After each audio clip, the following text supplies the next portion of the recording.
Bueno, hoy día lo que nos corresponde, bueno, retomando un poco la última clase, lo que vimos fue básicamente un análisis de regresión lineal simple, ¿cierto? Que hicimos a través de Excel, resolvimos estas preguntas que están acá.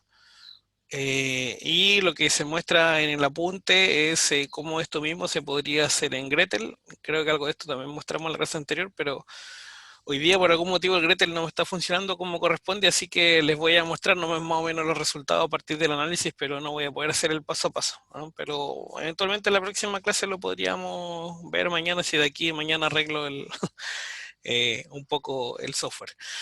Bien, entonces, ¿cuál es la idea de inferencias relacionadas con beta 1? Bueno, básicamente beta 1 se supone que es la verdadera pendiente, ¿no es cierto?, que existe en el modelo de regresión donde i es igual a un beta 0 más un beta 1 por x. Y entonces, lo que queremos hacer nosotros es, bueno, ya podemos estimarlo, ¿cierto? A través del principio de mínimos cuadrados logramos estimar ese parámetro. Pero sabemos que esa estimación siempre tiene errores, ¿no? Porque es una estimación puntual, muy específica. Pero lo más lógico sería pensar quizá en que esa estimación puede tomar otros valores, o bien que podemos nosotros a lo mejor diseñar un intervalo estadístico para definir entre qué valores podría fluctuar esa estimación, ¿no? Entonces lo que tenemos acá es cómo podemos desarrollar nosotros un intervalo de confianza a partir de ese parámetro que es de nuestro interés beta 1, y en el fondo es el beta 1 gorro, o sea, la estimación de mínimos cuadrados de beta 1, más un t de alfa medio, con n-2, que son los grados de libertad, multiplicado por la desviación estándar de beta 1 gorro, lo que se llama como el error típico del estimador, ¿no? Ya, bueno, y aquí un poco se explica técnicamente por qué es el estadístico t. Y básicamente, como dice acá, es que el estimador beta 1 es una función lineal de variables aleatorias que son normales, independientes, también va a seguir entonces una distribución normal, porque una combinación lineal de variables normales es decir, una variable normal. Luego, estandarizando este estimador, se tiene una distribución t con n-1 grado de libertad. Y acuérdense que básicamente es t-student porque el verdadero parámetro sigma se desconoce, así que se estima a través de la desviación estándar, ¿no? Entonces, por eso es una t-student. Y este es el estimado, o sea, como el estadístico, t, donde S de XX equivale a esta expresión, eh, que en el fondo la variabilidad de X, o en X por así decirlo, y se puede demostrar que, bueno, la probabilidad de que esto se encuentre entre menos t de alfa medio y t de alfa medio igual a 1 menos alfa, ¿no es cierto? Lo que sería como una definición de un intervalo de confianza, y por lo tanto de ahí se deduce que el intervalo es lo que tenemos acá. Beta 1 más menos t de alfa medio n menos 2 por S de beta 1 gorro. Y ese de beta 1 gorro es esta expresión, pero no es necesario complicarse mayormente dado que los software reportan esa expresión, ¿no? Si nosotros, por ejemplo, volvemos a la salida de Gretel, acá tenemos el beta 1, este es el beta 0, este es el beta 1 gorro, y ese que dice desviaciones típicas sería el S de beta 1 gorro, ¿no? Eso. Entonces aquí se nos pide en el ejercicio 2.5, considerando los datos anteriores, calcular el intervalo de confianza para beta 1, para obtener un estadístico de tabla considerando una confiabilidad del 95%. Bueno, este también creo que lo alcanzamos en la clase anterior porque en el fondo la salida de análisis de datos de Excel también lo reportaba en intervalos de confianza, pero de todas formas lo vamos a mostrar aquí como un reporte de Gretel, ¿no? Uno puede pedir a partir del modelo a Gretel que haga esto, y en el fondo acá está la estimación de mínimos cuadrados de beta 1, y acá está el intervalo de confianza donde uno selecciona ese nivel de confianza, ¿ya? A través del menú contextual del software, pero uno lo que puede ver es lo siguiente, ¿no? Que efectivamente nosotros tuvimos una estimación de 19 de ese coeficiente, pero en realidad el intervalo toma todos estos valores, ¿sí? O sea, es mucho más amplio, ¿no? Entonces la pendiente o la verdadera pendiente acá, que intenta, que no, recuerdo que era la velocidad, ¿no? La pendiente, ¿cuánta es la razón de cambio de del porcentaje de humedad en función de la velocidad? Bueno, es positivo, o sea, de partida significa eso que a mayor velocidad también habría una mayor humedad, un porcentaje de humedad, y cuánto aumenta unitariamente, o sea, cada vez que yo aumente la velocidad en 1, cuánto es lo que aumenta el porcentaje de humedad. Bueno, uno podría pensar a partir de estos valores que en eso, ¿no? Entre 14 y 24 más o menos con ese nivel de confianza. Bueno, también, así como sacamos intervalos de confianza para el estimador, o sea, para el parámetro, perdón, que nos interesa estimar que era beta 1, también podemos sacar intervalos de confianza y de pronóstico para observaciones futuras. Vale decir, nosotros tenemos un modelo de regresión que nos permite relacionar dos variables y queremos en un futuro estimar qué pasaría o dentro de qué rango se debería mover mi variable de respuesta si yo cambio el x por otro valor específico, ¿no? Que no es a lo mejor considerado. Entonces, definimos que x asterisco es un valor específico de la variable independiente x. Entonces, y gorro igual a beta 0 gorro más beta 1 gorro por x asterisco es un estimador insesgado de la media, cuando y es igual a, perdón, x es igual a x asterisco, el cual se distribuye de manera normal, y es posible demostrar entonces que el valor esperado de y gorro sería simplemente esto, o sea, lo que está acá, beta 0 gorro más beta 1 gorro por x, y la varianza de y gorro viene dada por esta expresión, pero nuevamente no es necesario, digamos, el desarrollo o la demostración, porque en el fondo el software reporta esta información. Bueno, y acá es importante que esta expresión depende de sigma, y el verdadero sigma muchas veces se desconoce, ¿no es cierto? Entonces puede ser reemplazado por su estimador, que sería S. Entonces, a partir de la variable estandarizada t, que tiene n-2 grados de libertad, podemos obtener el intervalo de confianza para la respuesta media de esta forma, ¿no? Entonces, esto que está acá es la estimación de I gorro, o el valor esperado de I gorro, y esto, eso fue por un X asterisco, ¿no? No es una multiplicación por si acaso. Y esto más o menos el t de alfa medio y la raíz cuadrada de la varianza que vimos recién, ¿ya? Entonces, con esta expresión tenemos el intervalo de confianza para la respuesta media, ¿ya? Para la respuesta media de la variable i en función del nivel de confianza y cuando x toma el valor específico x asterisco, ¿no? Algo parecido aparece cuando nosotros trabajamos con el intervalo de pronóstico, ¿ya? Aquí yo quiero hacer énfasis en lo siguiente, porque quiero ver si entienden un poco la diferencia entre lo que es el intervalo de pronóstico y el intervalo de respuesta a la media. Eso yo creo que es importante hacer el hincapié. Eh, el intervalo de respuesta media es como que tú consideras a toda la población, o sea, por ejemplo, todos los valores posibles que puede tomar, en este caso, por ejemplo, el porcentaje de humedad, dado un cierto X asterisco que es el valor asociado a la velocidad, ¿cierto? Tú definiste la velocidad y el I tú sabes que se mueve aleatoriamente y para todos esos valores tú tienes un intervalo de confianza porque es el valor esperado de I. Cuando es un intervalo de pronóstico, también la idea es que tú te das un X asterisco, o sea, tú defines una velocidad, pero lo que vas a obtener es un valor muy particular que tú quieres decir, mira, la velocidad yo la voy a fijar en tanto, yo quiero saber cuánto es lo que me debería dar esto, pero una única vez, ¿ya? Entonces quiero que entiendan la diferencia, es que un pronóstico vendría siendo como un experimento para una única vez, siendo que el intervalo de confianza para la media de I barra, o de I gorro, perdón, quise decir, de la estimación de I, es para toda la población completa. Por lo tanto, como es para toda la población completa, su variabilidad es mucho menor. Y los intervalos de confianza son más precisos entonces que los intervalos de predicción, bajo un mismo nivel de confianza, por ese hecho, ¿no? Porque es lógico pensar que la variabilidad en una única observación tiene que ser mucho mayor que la variabilidad en toda la población, ¿no? Porque cuando yo hablo de toda la población me refiero a que si yo repito muchas veces este experimento, ¿no es cierto?, de que fijo la velocidad y mido cuánto es el porcentaje de humedad, lo lógico pensar es que eso va a variar muchas veces y se mueve un determinado intervalo, pero un intervalo de pronóstico es mucho más explícito, porque tú quieres, dado un valor, quiero saber cuánto me va a dar ahora esto, ¿ya? No cuánto me va a dar en promedio, si lo repito infinitas veces el experimento. Es un poco el concepto que me quise detener para que pudiesen entender la diferencia entre un intervalo de pronóstico y un intervalo para la media. De todas formas, si leen el Debord van a revisar esa misma explicación, yo creo, más o menos de lo que le he dicho aquí en la clase. No sé si se entendió con palabras más o menos simples la diferencia entre un pronóstico, el intervalo de pronóstico y intervalo de confianza para la media.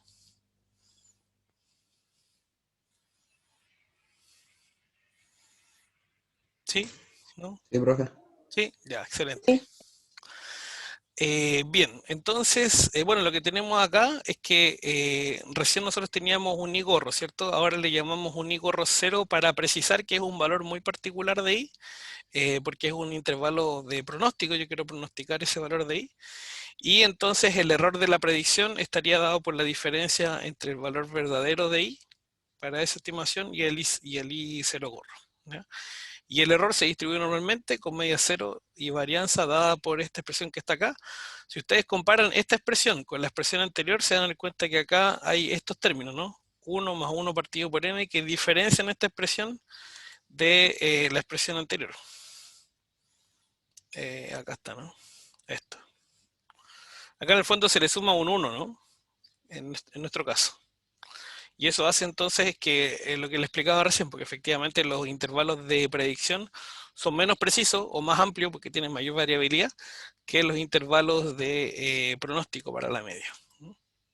Entonces, con esa información nosotros podemos definir este estadístico t, y con ese estadístico t podemos definir este intervalo de confianza para un valor futuro y gorro cero. Entonces sería I gorro 0 más t de alfa medio y por la raíz cuadrada de esa expresión anterior.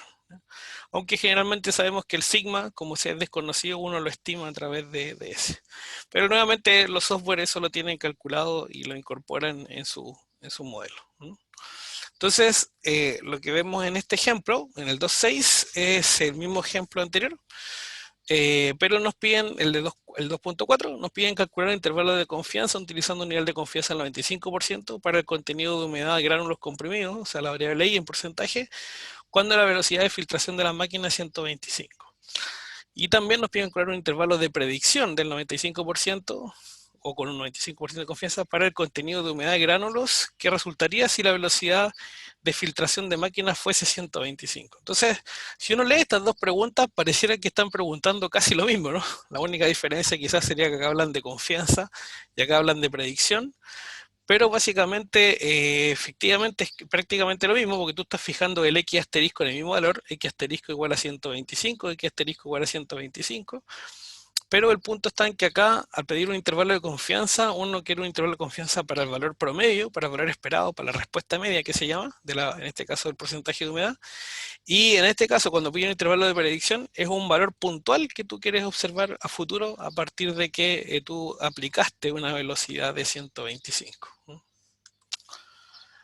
Entonces esto en Gretel, por ejemplo, nos entrega un reporte de este estilo, donde acá lo que tenemos son los distintos valores de, ¿cómo se llama esto? De la variable, los datos que analizamos, por así decirlo, y en particular entonces vemos el caso del 125, pero acá sí, bueno, hay un pequeño error que sería bueno después comentarlo con mayor claridad, que en el fondo acá, esta columna lo que debería tener son los valores de Y observados y no los valores de X, y acá hay un pequeño error porque la velocidad en realidad no tomaba estos valores eran del... eh, sí, estos valores que están acá deberían ser los valores relacionados con el porcentaje de humedad, ¿eh? Ese es el punto. Entonces acá el modelo se hizo al revés, como que el X hizo pasar por el Y y el Y por el X, pero en Gretel la verdad, acá ustedes deberían esperar siempre la variable Y y la variable Y el porcentaje de humedad, ¿no? Entonces eran valores entre 0 y 100, y acá, ¿cómo se llama esto? Se están dando otra cosa, que es la velocidad. Así que por eso le digo que hay un pequeño error, pero digamos en cuanto a la salida de Gretel, ustedes lo que deberían observar es lo siguiente, les voy a comentar los datos. Estos son los datos que trabajamos, y en estos datos se dan cuenta que dice, cuando la velocidad que yo aplico es 125, ahí está. Bueno, en los datos, cuando fue 125, eh, el valor observado del porcentaje de humedad fue 78,1. Entonces, ese valor es el que ustedes deberían buscar, por así decirlo, en esta salida, y hacer el alcance de cuánto sería entonces el intervalo de confianza para la respuesta media, en función de ese valor, ¿eh? Así que eso es un poco lo que quisiera que tomaran en consideración. Ya. No sé si me explico, ¿no? Se dan cuenta que acá el intervalo de confianza como que no tiene mucho sentido porque no son valores de porcentaje de humedad, sino que va a haber un intervalo de confianza para la velocidad, ¿no? Pero no, pues nosotros queríamos intervalo de confianza para esto. Entonces, por eso les digo, les pido disculpas porque nos equivocamos ahí con Dayana en los cálculos, pero para mañana, a ver, no sé, o para la próxima semana vamos a actualizar los apuntes para que estén correctos, ¿no? Pero aquí entonces esa es la idea, que acá ustedes pueden obtener información y de aquí obtienen entonces el intervalo de confianza. Y en el caso del intervalo de predicción, la salida es muy similar. También la idea más o menos la misma, ubicar cuál es el valor respectivo de la variable de salida en función del valor X que ustedes predicen. Y buscan entonces acá en esta parte el intervalo, dice intervalo de confianza, pero en realidad son intervalos de predicción. Y acá, ¿qué es lo que observa? Fíjense que este es entre 97 y 160 y el anterior era entre 120 y 135. Ahí podrán darse cuenta que es mucho mayor la dispersión y es lo que uno esperaba, ¿no? Que el intervalo de confianza fuera mucho más pequeño que el intervalo de predicción, que es mucho más amplio o hay mucho más error, ¿ya? Entonces eso quería que supieran. Y además Gretel nos entrega esta salida, ¿no? Y en esta salida es mucho más claro porque acá uno puede ver que el intervalo de confianza es mucho más preciso. Esta es la recta de mínimos cuadrados, ¿cierto? Y el intervalo de confianza se mueven en torno a esas bandas que están ahí en color como morado. Y en cambio el intervalo de predicción se mueve en estas bandas. Entonces uno claramente observa de que es mucha mayor aquí la dispersión, la lejanía con respecto a la estimación de la recta de mínimos cuadrados, ¿no? Entonces, eso es un poco lo que queríamos explicarle. No sé si se entendió, más o menos. Había un error ahí en la salida, pero al menos que me quedo claro, o sea, me quedo tranquilo si ustedes entienden el concepto o la diferencia un poco entre un intervalo de confianza para la media y un intervalo de predicción para un valor futuro. Sí, pero, profe, ¿eso se puede hacer en Excel? Lo que hizo en Gretel. Eh, bueno, de que se puede, se puede. El problema es que no está automatizado, digamos, ¿no? Entonces, ¿cómo se llama esto? Los cálculos son mucho más engorrosos, digamos. De hecho, este tipo de cosas también deberían practicarlas en ayudantía con Python, porque también debería ser así mucho más estándar y fácil, digamos, insertar unos ciertos códigos, cambiar los datos y en función de ello tú obtener todo este tipo de gráficos. Debería ser más automatizado. Como te decía entonces, de que se puede hacer en Excel, pero no va a salir esto automáticamente. O sea, aquí tienes Ah, dos ya. opciones, o hacerlo a mano o comprar o adquirir algún complemento, lo que se llama un add-in, ¿no es cierto?, de Excel que te permite hacer todas estas cosas automáticamente, ¿ya? Pero no son gratis, lamentablemente, hay que pagarlo, ¿no? Así que ese es un poco el tema. O sea, al menos gratis no existe eso en Excel, incluso en la última versión no existe. Eh, Bien, entonces lo que tenemos acá en esta lámina es el paso siguiente que considera aspectos relevantes en relación a si tú puedes justificar que el modelo efectivamente es válido o no. Y por eso se llama validación del modelo de regresión lineal simple. O sea, lo que tú quieres ver es que si lo que estimaste, o sea, a través de Excel, Python, Minitab, Gretel, lo que sea, ¿no es cierto? Es confiable o no es confiable de alguna forma. O sea, si cumple o no cumple con los supuestos que debería tener, en los cuales se basó para su construcción. Y eso es un poco lo que vamos a ver. Entonces, para ello primero tenemos que retomar, entender el concepto del residuo o del error, y entonces definimos lo siguiente, ¿no? Que el diésimo residuo viene dado por la diferencia entre el valor de i observado y el valor de i estimado a través de la recta de mínimos cuadrados, ¿ya? Y ustedes pueden ver que el valor esperado de los residuos, esta expresión se anula, así que el valor esperado de los residuos siempre es cero, y la varianza viene dada por esta expresión que está acá. Y además, como cada residuo está normalmente distribuido, uno podría calcular los residuos estandarizados. En el fondo es como que a cada residuo yo le quito la media es cero, así que no le quito nada, y lo divido por su desviación estándar, ¿no? Que sería la raíz cuadrada de esto, pero el sigma, como no lo conozco, lo estimo a través de S. Y con los residuos podemos hacer distintos tipos de gráficos para analizar entonces si el modelo es válido o no es válido. Entonces, en el fondo medir la bondad del modelo, ¿no? Entonces, ¿Qué tipo de gráfico hay? Primero, uno puede graficar los residuos estandarizados, ese asterisco significa estandarizado, o bien los residuos solamente versus los X. ¿Ya? También uno podría graficar los residuos o los residuos estandarizados o los residuos siempre, digamos, versus los valores de I estimados. ¿Ya? Y ahí vamos a ver para qué sirve cada uno de esos. Después tenemos los valores de I sub I gorro versus los valores de I reales, o sea, los estimados versus los reales. También nos sirve un gráfico de probabilidad normal para ver si son los residuos estandarizados o no. Y un gráfico de los residuos estandarizados o los residuos versus el tiempo, ¿no? O el orden en el que fueron tomados los datos. Y esto básicamente es para medir autocorrelación, ¿eh? Que vamos a conocer ahora un poco ese concepto. Eh, entonces, acá por ejemplo tenemos un gráfico. No son de ningún dato en particular, ¿eh? No es un set de datos que le hayamos compartido, pero es un gráfico genérico, pero es para que tengan más o menos una idea. Yo acá grafico en el eje Y cuáles son los residuos estandarizados, y acá yo tengo una variable independiente, vale decir el X. ¿Ya? Entonces los puntos, como dice acá, deberían presentar un comportamiento aleatorio en torno al cero. ¿Ya? De esa forma uno podría decir, ok, entonces los residuos se están comportando de manera aleatoria. Y si es que nosotros utilizamos los residuos estandarizados, entonces uno esperaría que estos valores de los residuos también se movieran más o menos entre menos 2 y 2. Aquí hay uno que se pasa un poquito del menos 2, o sea, un poquito más chico, pero en general el 95% debería estar entre menos 2 y 2. Ahora, ¿por qué se busca que sea aleatorio? Porque básicamente esa es la definición, ¿no? Les recuerdo un poco la definición de los residuos en un modelo de regresión. Primero, se acuerdan que tienen que distribuirse normal, ¿cierto? Después dice que tiene que tener media cero y varianza sigma cuadrado. Y esa varianza sigma cuadrado tiene que ser constante. ¿Qué significa que sea constante? Que independiente si el valor del X o el valor de Y crece o decrece, la varianza se mueve en torno a un valor más o menos dado, ¿no?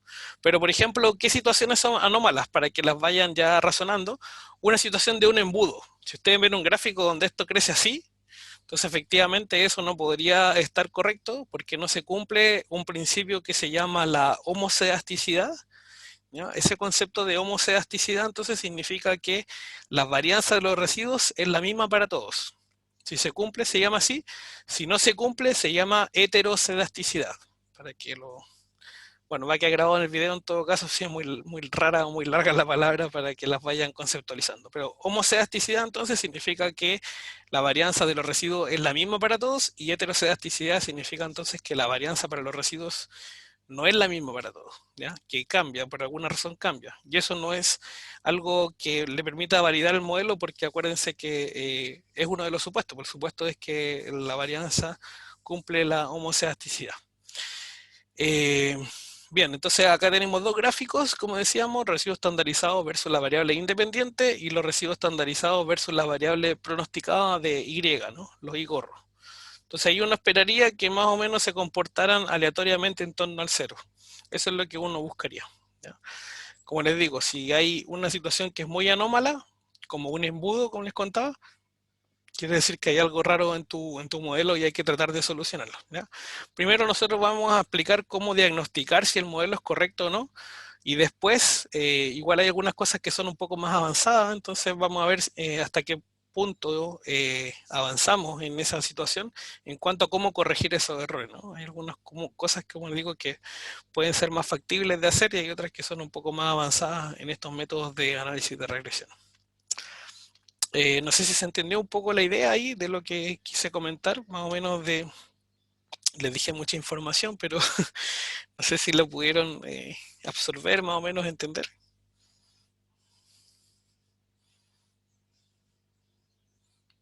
¿Sí? ¿No? Profe, lo de la eso, Homocedasticidad, sí. sí. ¿Cuál era el otro? Heterocedasticidad. Es el complemento, es lo contrario.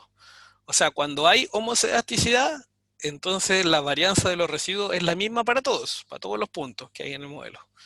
En cambio, si es que tú tienes heterocedasticidad, significa que la varianza entre ellos no es la misma, pues. Y ese es un fenómeno anómalo que tú no es deseable, porque no es parte de los supuestos que tú inicialmente partiste el modelo. Tú partiste el modelo suponiendo que la varianza de los residuos era la misma. Ya. Ujú. Bien. Luego existen otros gráficos que podemos utilizar. Por ejemplo, acá están los valores de I observados, que son los valores los datos con que ustedes generaron el modelo de regresión, y están los I gorro, que son los valores de I pronosticados, ¿no?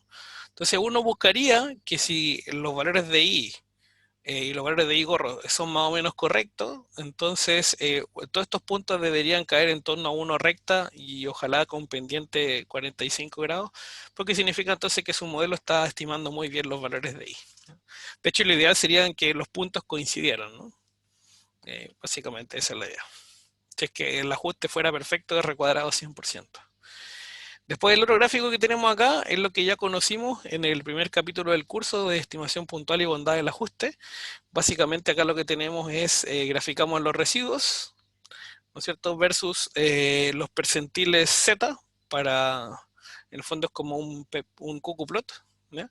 Y entonces vemos si es que los puntos se mueven o no en torno a esta recta o si se separan mucho de ellos, ¿no? Si se separan mucho de ellos, sobre todo como un cucuplot en la esquina es donde va a llorar, por así decirlo, podríamos tener dudas si es que los residuos cumplen el supuesto de normalidad, ¿ya?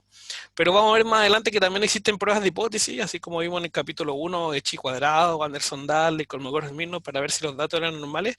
Acá también existen otras pruebas específicas para lo mismo, que incluso Gretel las tiene implementadas, por ejemplo. Bueno, y el último gráfico, y es uno que le queremos dar como bastante importancia, es el tema de la autocorrelación. Entonces, uno de o sea, recién yo le dije más o menos qué supuestos son importantes. Uno, que los residuos son normales, ¿cierto? Y que son normales y que la varianza, o sea, que la media es cero y que la varianza es sigma cuadrado y para todos. ¿Y qué significa eso? Entonces, que tiene que cumplirse la homocedasticidad. Bueno, además de eso, estos residuos tienen que ser independientes entre sí, o sea, que sean variables I y D. Entonces, si son independientes, no debería un residuo implicar el comportamiento del siguiente, ¿cierto? O el siguiente implicar el comportamiento del subsiguiente, y así sucesivamente. La idea es que se muevan aleatoriamente en torno al cero, pero lamentablemente a veces se da ese fenómeno, sobre todo en las series de tiempo, vale decir, cuando queremos graficar los residuos en el tiempo, cuando queremos hacer algún modelo de regresión que dependa del tiempo. Y este fenómeno se conoce como autocorrelación. ¿Qué significa eso? Como que cada residuo está correlacionado con el anterior o con el siguiente y su comportamiento afecta al siguiente o al anterior, por así decirlo así. Entonces eso no es algo que nosotros queramos, es algo anómalo, no buscado, y por lo tanto existen pruebas de hipótesis, por ejemplo, para medir si es que existe o no esa autocorrelación, y nosotros vamos a ver una en particular que se llama Durbin-Watson, que es bien conocida, pero también desde el punto de vista de lo gráfico existe una cierta tendencia o que podemos observar un patrón para ver si a priori, si es que uno dice que existe o no existe. Entonces, ¿cuál es la idea? Lo que uno esperaría es que los puntos se muevan entre menos 2 y 2 porque son residuos estandarizados. Más o menos el 95%, como les decía, se debe encontrar entre estos. Y presentar un comportamiento aleatorio. ¿Qué significa eso? Que se mueven al azar entre estos valores. Pero además, ¿qué es lo que no se buscaría? Es que cambien continuamente de signo. Por ejemplo, acá hay un residuo positivo, ¿sí? ¿Cómo es el siguiente? Negativo. ¿Cómo es el siguiente? Positivo. ¿Cómo es el siguiente? Parece que es cercano a cero, ¿no? Bueno, por ese nivel. ¿Cómo es el siguiente? Negativo. Entonces, ¿qué es lo que uno no quiere que pase? Por ejemplo, que haya muchos residuos positivos, todos seguidos positivo, positivo, positivo, y de repente todo negativo, negativo, negativo, negativo, ¿ya? Eso sería un fenómeno de autocorrelación, porque en el fondo quiere decir que el signo o el comportamiento del residuo siguiente depende automáticamente del residuo anterior, ¿ya? Y eso es algo inusual que no se busca, digamos, o sea, queremos eliminar, de hecho. Entonces, ese es el fenómeno de autocorrelación. O la otra opción sería que un residuo positivo siempre le siga con uno negativo, después positivo, negativo, positivo, negativo, positivo, negativo, y continuamente cambia de signo, cambia de signo, cambia de signo, cambia de signo, y eso entonces tampoco es algo buscado, porque eso nos muestra un poco la aleatoriedad. La idea es que no cambien continuamente de signo, ni que se mantengan por mucho tiempo con el mismo signo. Esa es un poco la lógica, pero ahora lo vamos a aprender en más detalle porque vamos a entrar a presentar esa sección de autocorrelación. Entonces, nosotros recién mostramos gráficas de diagnóstico, cómo podemos ver si efectivamente, ¿no es cierto?, a partir del análisis de los residuos principalmente, nuestro modelo es válido o no es válido, por así decirlo, que se llaman las pruebas de validez del modelo. Bueno, aquí ya no nos vamos a ver solo esto con gráficos, sino que lo vamos a ver a partir de pruebas de hipótesis, digamos, específicas, que ciertos investigadores han creado anteriormente en el tiempo. Eh, y estas pruebas son las siguientes. Bueno, hay muchas pruebas, la verdad, ¿eh? Pero aquí nosotros colocamos con Dayana las pruebas que arroja, por ejemplo, el software Gretel, para que las puedan identificar o ver desde ese software. Entonces, un aspecto importante es la normalidad de los residuos, como les decía, y si bien se puede aplicar prueba de Kolmogorov-Smith, Chi cuadrado, Anderson-Darling, lo que arroja este software, el software eh, Gretel, son básicamente estas dos pruebas, ¿ya? Entonces son la prueba de Harke-Vera y la prueba de Wolf. Por supuesto, están invitados a ustedes a investigar qué hace cada una de estas pruebas para aprender. Sobre todo lo pueden ver en algún libro o material asociado a econometría, ¿no? Hay quizás en más detalle este tipo de pruebas. También está el supuesto de homocedasticidad de los residuos. ¿Qué significa la homocedasticidad? Significa entonces, nuevamente le repito, que la varianza de los residuos es la misma para todos y que no, y es constante, ¿ya? Entonces, y ese test para medir ese supuesto se llama el test de White, ¿ya? Y todos estos tests, obviamente el software le reporta el valor P, así que con el valor P van a poder decidir si se rechaza o no se rechaza la hipótesis nula, etcétera. Entonces sería bueno que averigüen un poquito de esto para ver en qué consiste la hipótesis nula y la hipótesis alternativa, y en función de eso, el valor P, entender qué significa si se rechaza o no se rechaza, ¿no? Por ejemplo, ustedes ya saben que las pruebas de normalidad o las pruebas de bondad de ajuste generalmente dice que la hipótesis nula es que los datos sí siguen una distribución normal y la hipótesis alternativa es que los datos no siguen una distribución normal, ¿no? Entonces, por ejemplo, en el test de White, seguramente, pero lo pueden averiguar, la hipótesis nula dirá que efectivamente la varianza es constante e igual para todos los residuos versus la alternativa de que la varianza no es constante e igual para todos los residuos, ¿ya? Esa es un poco la idea. Igual averígüenlo porque eso que le acabo de decir puede ser que sea al revés. No sé cómo están planteadas las hipótesis, pero para que más o menos se hagan una idea de qué es lo que debería hacer la prueba, ¿no? Y luego tenemos la prueba de independencia de los residuos asociada con lo que es autocorrelación. Entonces se supone que los residuos son independientes, que no están autocorrelacionados, y esto se ve a través de la prueba de Durbin-Watson, y esta prueba sí en particular vamos a explicarla en detalle porque es algo importante que sepan. Bien, bueno, acá usamos los mismos datos del ejercicio 2.4, pero con el propósito de medir la validez del modelo a partir de la normalidad heterocedasticidad por medio de gráfica de residuos según los reportes siguientes. Entonces, por ejemplo, en Gretel, ustedes pueden pedir un QQplot, que en el fondo es para la prueba de normalidad, y aquí ustedes pueden ver que los puntos más o menos se comportan en torno a la recta, ¿no? Entonces, en ese sentido, uno podría decir, pareciera que la normalidad está relativamente validada. Y acá lo que tenemos, por ejemplo, es los valores de I observados versus los valores de I pronosticados por el modelo que ustedes obtuvieron. Y acá quizá hay una cierta dispersión y eso lo que nos indica más que todo es que la precisión no es tan buena del modelo, ¿no? En el sentido de que quizás, o sea, no tenemos claridad con respecto como al orden de magnitud, ¿no? Pero quizás unos puntos un poco tan alejados acá de la recta indiquen entonces que la estimación no es tan buena, ¿no? No tan cercano al punto real. Pero nada más que eso, simplemente eso. Luego, en este gráfico que está acá, lo que tenemos es los residuos versus el valor de I. Y acuérdense que lo que se busca acá es que los puntos se muevan aleatoriamente en torno a la media, ¿ya? Este punto, esto no está tan del todo claro, porque por ejemplo, no sé, para pequeños valores de acá hay residuos muy negativos, por algunos valores de acá, valores de I, ¿no es cierto? También hay unos residuos altos, pero después acá pareciera como que tiende a achicarse, ¿no? Este tipo de fenómeno es lo que uno no busca que pase, ¿ya? Porque esto te entra a que tú dudes si es que efectivamente el modelo es válido o no, si es que se cumple la homocedasticidad. Pero esto lo podemos ratificar a través de una prueba de bondad de ajuste, ¿no? O sea, perdón, a través de una prueba de hipótesis. En este caso, el test de White que habíamos hablado es el que te permite ver si hay homocedasticidad o no. Que es una prueba más formal que una inspección visual, ¿no? Porque la inspección visual es como para entrar a ver si hay alguna duda o no, y la prueba de hipótesis es como para hacer algo más explícito, algo más detallado y que te deje más tranquilo, ¿no? En cuanto a si se cumplen o no se cumplen los supuestos del modelo. De acá tenemos los gráficos de los residuos versus el orden de la observación. Entonces, cómo fueron tomados los residuos y en función del orden. Y esto es para lo que habíamos hablado de lo que es la autocorrelación, ¿no? La idea es que ojalá estos puntos se muevan aleatoriamente y no que continuamente un positivo siga un negativo, etcétera. ¿Ya?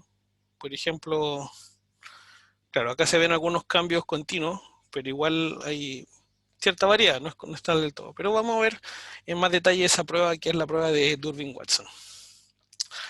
Bueno, así como está el concepto de autocorrelación, está el concepto de correlación, y en particular el concepto de correlación lo que busca medir es qué tan asociadas están dos variables, ¿no es cierto? Una del otro, en este caso la X con la Y, ¿ya? Y esto también se llama el coeficiente de correlación de Pearson, ¿ya? En honor a la persona, el investigador que lo definió. Y es una medida, como dice acá, de qué tan fuerte es la relación o asociación lineal entre dos variables, ¿ya? En una muestra dada, ¿no es cierto? Eh, y eso se asocia también al coeficiente de correlación poblacional, potencialmente, ¿no? Entonces, este R es el coeficiente de correlación muestral. Y esto en Excel es súper fácil de sacar porque simplemente ustedes colocan igual correlación, colocan la columna de los Y, la columna de los X y le calcula el tiro ese valor, ¿no? Bueno, y acuérdense que esta correlación muestral está relacionada también con el coeficiente de determinación de un modelo de regresión. El coeficiente de determinación es R cuadrado, y efectivamente la raíz cuadrada del R cuadrado es la correlación. O bien, si ustedes el índice de correlación lo elevan al cuadrado, le va a dar el R cuadrado del modelo, ¿no? Entonces, ¿qué propiedades cumple la correlación? Es una unidad de medida que es independiente de en qué unidades se tomaron los datos. O sea, vale decir, si los datos fueron como veíamos antes, no sé, velocidad y humedad, da lo mismo en qué se midieron. O sea, aquí esto queda una medida adimensional. No depende de cuál variable es la dependiente y cuál es la variable independiente. O sea, da lo mismo cuál yo coloqué X y cuál coloqué Y. Al final la correlación de X con Y o de Y con X es la misma. Los valores del coeficiente de correlación se mueven entre -1 y 1. Si el coeficiente de correlación muestral nos da exactamente igual a 1, significa que todos los pares pertenecen a una recta que tiene pendiente positiva. Y si el coeficiente de correlación nos da -1, que es exacto pero negativo, sería que todos los pares pertenecen a una recta pero con pendiente negativa. O sea, a medida que sube X, disminuye Y, ¿no? Esa es un poco la idea. Y como habíamos dicho recién, el cuadrado de R es el coeficiente de determinación del modelo de regresión lineal estimado.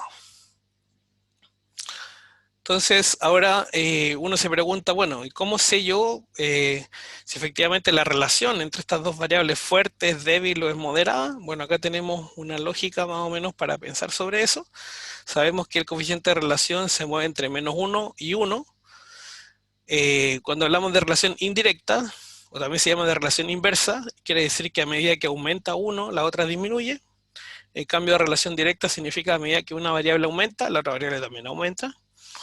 Entonces, en el caso de que el coeficiente de correlación sea negativo, o sea, se mueve entre 0 y -1, para que la relación sea fuerte se tiene que mover entre -0,8 y -1. Y en el caso de la relación directa, para que sea fuerte, tiene que moverse entre 0,8 y 1. Y para que sea moderada, se mueve entre -0,8 y -0,4, y acá entre 0,4 y 0,8, y es débil en este rango, ¿no? Entre -0,4 y 0,4. Muchas veces la gente, por facilidad quizás de la interpretación de si es débil, moderado o fuerte, lo que hace en el fondo es calcular el valor absoluto del coeficiente de correlación y olvidarse un poco del signo. O sea, nos olvidamos como de la parte izquierda de este gráfico y nos quedamos con la parte derecha solamente. Y vemos si el valor absoluto se mueve entre 0 y 0,4, entonces la relación lineal es débil. Si se mueve entre 0,4 y 0,8 es moderada, y si es mayor a 0,8 es fuerte. Eso. ¿Se entiende? ¿Sí? Profe, sí, ¿cómo se evidencia eso como en los datos? ¿Cómo se evidencian los datos? Bueno, así, mira. Acá tenemos los datos, colocamos correlación o coeficiente de correlación. Aquí están los valores de X, los valores de Y, Enter, y ahí está. Por ejemplo, el coeficiente de correlación acá es positivo, lo cual indica que hay una relación directa entre Y y X. ¿Qué significa esto? Que a medida que aumenta la velocidad, aumenta también la humedad.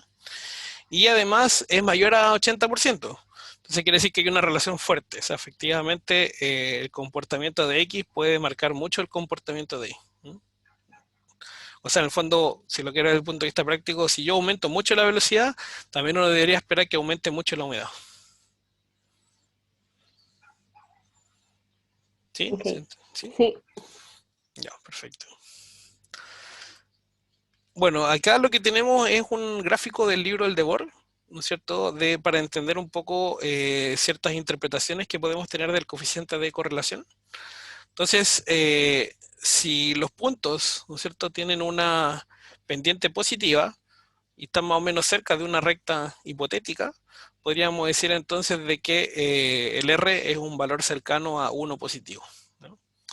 Después, si los puntos están cerca de una recta, pero una recta que tiene pendiente negativa, o sea, lo cual significa que a medida que X aumenta, el Y disminuye, uno podría decir que entonces el R debe estar cercano a -1, o obviamente es negativa, pero cercano a -1. Si ustedes ven una masa de puntos, ¿ya? Unos con otros, pero que es imposible tarjar como, o trazar, tachar, no sé, es en el fondo superponer la mejor recta que una casi todos los puntos, entonces lo más probable es que ese coeficiente de correlación sea cercano a cero o no tenga ninguna relación, porque no hay ninguna relación aparente, ¿sí? O sea, si yo miro por acá, puede ser la pendiente así, si miro por acá, puede ser así y así, ¿no? Entonces, como que no hay claridad absoluta de qué es lo que está pasando. Y si tengo puntos de esta forma, alguien podría decir, ah, profe, pero aquí están correlacionados porque efectivamente pareciera que forman una parábola, ¿no? Como un polinomio de grado 2. Bueno, eso es verdad, pero la relación no es lineal. Entonces, como la relación no es lineal, entonces el coeficiente de correlación te va a decir que es prácticamente cero porque desde el punto de vista de la linealidad no hay relación lineal, ¿no? Entonces el coeficiente de correlación es importante que entiendan que solo mide relaciones lineales, ¿ya? No de otro tipo. ¿Se entiende, cierto? ¿Sí? Bien, inferencias sobre la correlación. Bueno, para poder utilizar este tipo, este análisis que vamos a ver en esta sección, es importante una consideración muy particular y es que los pares que se estuvieron en estudio, que se tomaron de una población, esta población sigue una distribución normal bivariada, ¿ya? Que significa que tanto X como Y es normal y además tienen una cierta correlación, ¿ya? Y la hipótesis nula es que el coeficiente de correlación poblacional de X con Y es cero. O sea, efectivamente es como que no hay correlación entre esas variables, o sea, entre esas poblaciones normales, ¿ya? Entre X y Y. Y el estadístico de prueba es una distribución t-student y esta es la forma matemática, ¿no? R por la raíz de n-2, etc. Obviamente tengo que tener por lo menos dos observaciones, si no, esta raíz cuadrada me daría negativa. Y esta estadístico de prueba, cuando la hipótesis nula es cierta, tiene una distribución de probabilidad t-student con n-2 grados de libertad. Y las hipótesis pueden ser alternativas, pueden ser que el coeficiente de correlación sea positivo, que el coeficiente de correlación sea negativo o que el coeficiente de correlación sea distinto de cero, ¿ya? Entonces, si es negativo, o sea, si es un coeficiente de correlación positivo, entonces la cola es la cola derecha, o sea, la región de rechazo. Si es negativo, es de cola izquierda. Y acá, por algún motivo, no sé, no salió bien esa... Ah, ok. De ahí lo vamos a revisar, ¿ah? Pero eso debería ser dos colas. No, no sé si... A ver qué... Ahí está, po. Ya, estaba como mal escrita. Ya, pero ahí sí.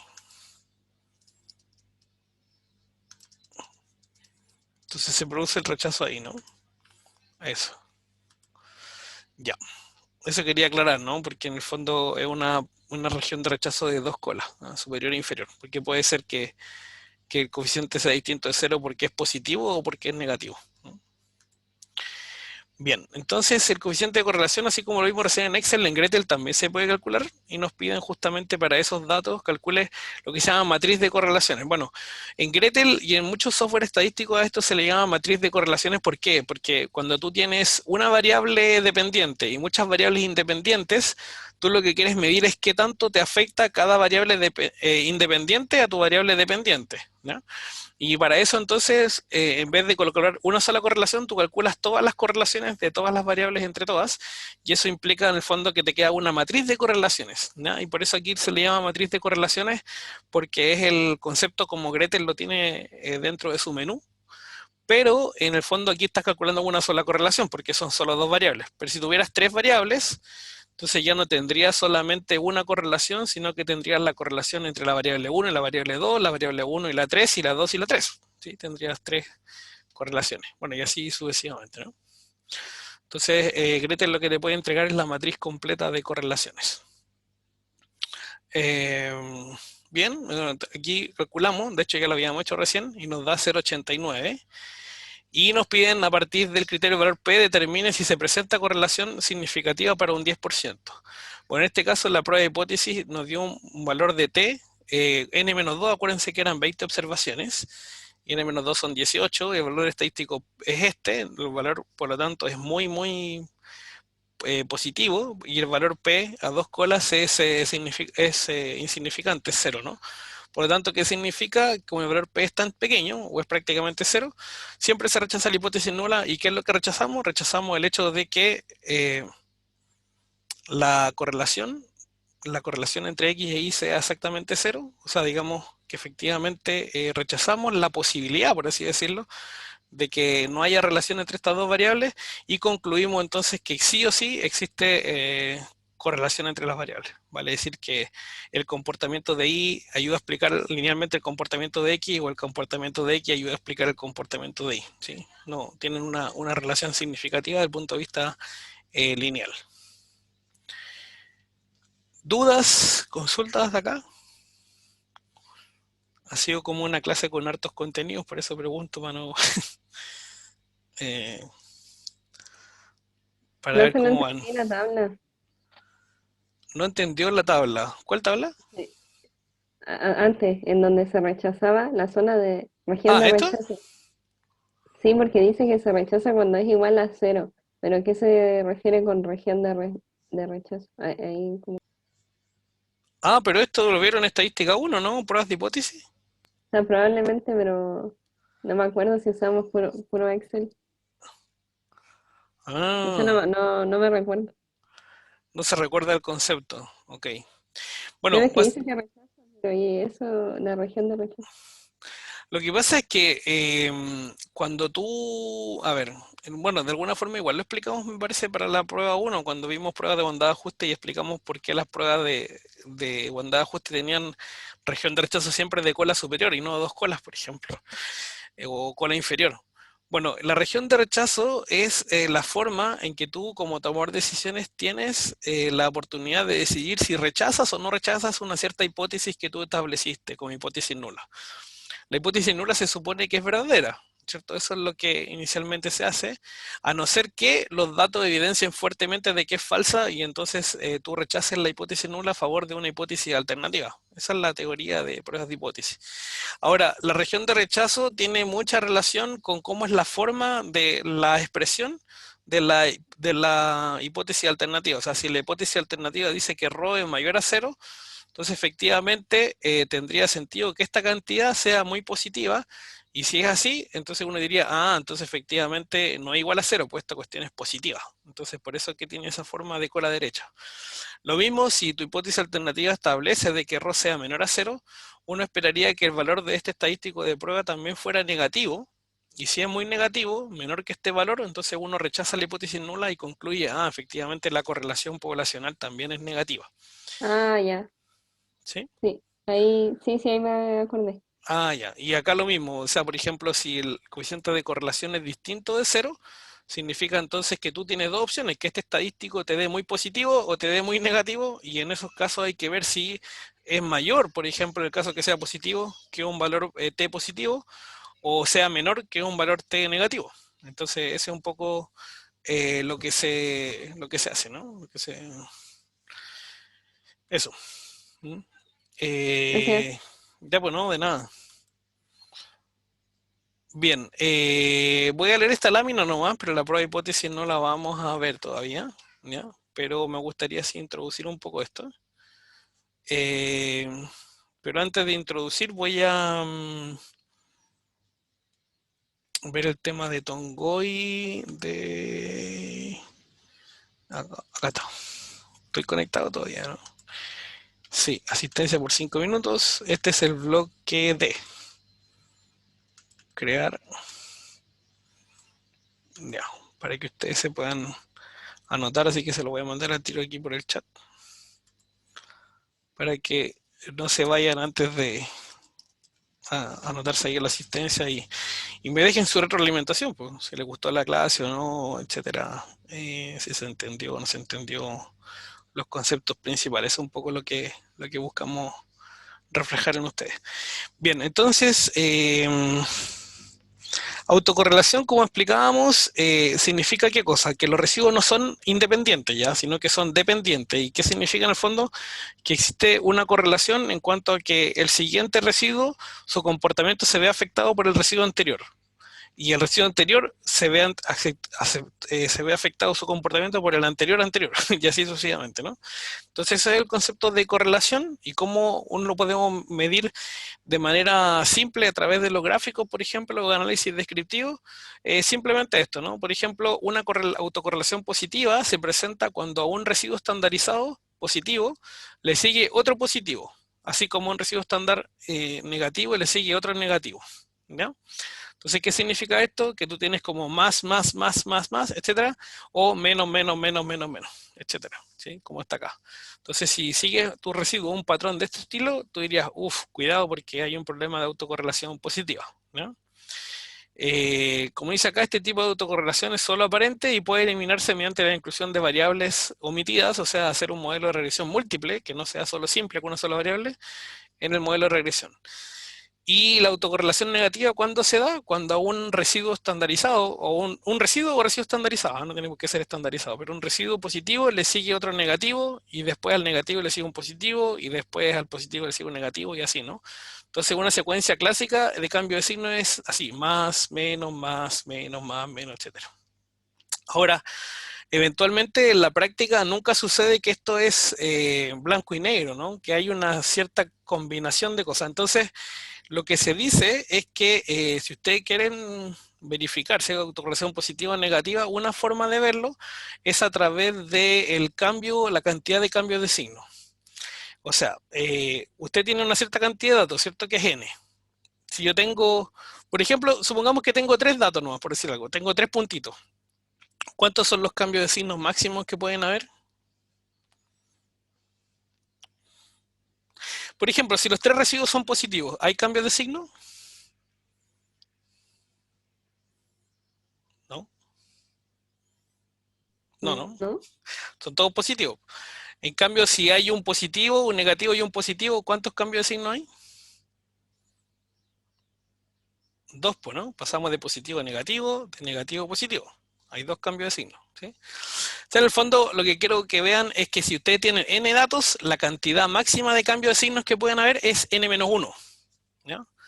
Así como la cantidad mínima puede ser 0, ¿ya? Lo que dice la teoría entonces es que para que sus datos estén más o menos bien, la cantidad de cambio de signo debería estar en torno a la mitad de la cantidad de observaciones que usted tiene. O sea, si usted tiene 3 observaciones, la cantidad de cambio de signo debería estar en torno a 1,5. Obviamente nunca puede ser 1,5, va a ser 2 o 3, pero, o sea, puede ser 1 o 2. Pero esa es un poco la idea, ¿no? Y si tú tienes 60 datos, entonces uno diría la cantidad de cambio de signo debería estar en torno a 30, puede ser 29, 31, etcétera. Pero si es muy cercano a 0 o es muy cercano a 60, quiere decir que puede haber uno de los dos tipos de autocorrelación, ¿no? O positiva o negativa. pero para eso hay que tomarse el tiempo de medir todos los cambios de signo. ¿Ya? Bueno, y en eso en Excel y en Gretel igual se puede hacer porque mientras te reporten los valores, tú puedes hacer fácilmente una fórmula así, por ejemplo, que te vaya comparando celda con celda para ver si cambió el signo o no cambió el signo. ¿Ya? Y simplemente sumar unos o ceros si es que hubo cambio de signo o no hubo cambio de signo. ¿No? Y en función de eso uno puede tener una interpretación, una idea intuitiva de si es que hay autocorrelación positiva o negativa. ¿Mm? Entonces, como dice aquí, para detectar la presencia de autocorrelación se puede observar el cambio de signo en los residuos y así cambian, y así si cambian de signo, mucho, por ejemplo, mucho menos de más que la mitad de las veces existe una probabilidad de autocorrelación eh, y que, o sea, si existen muchas, como le explicaba recién, ¿no? Mucho menos o mucho más que la mitad de las veces existe una probabilidad que haya la presencia de autocorrelación. Y si cambia alrededor de la mitad de las veces, es más probable que haya independencia, o sea, que no haya autocorrelación. ¿Ya? Y este es un ejemplo de autocorrelación negativa, ¿no? En el sentido de que un residuo positivo le sigue uno negativo, un negativo le sigue uno positivo, un positivo le sigue un negativo positivo y así, ¿no? Entonces, cambiaron de signo a cada rato. Bien, la prueba de Durbin-Watson, mañana la vemos entonces y ahí aprenden un poco más de lo que es autocorrelación.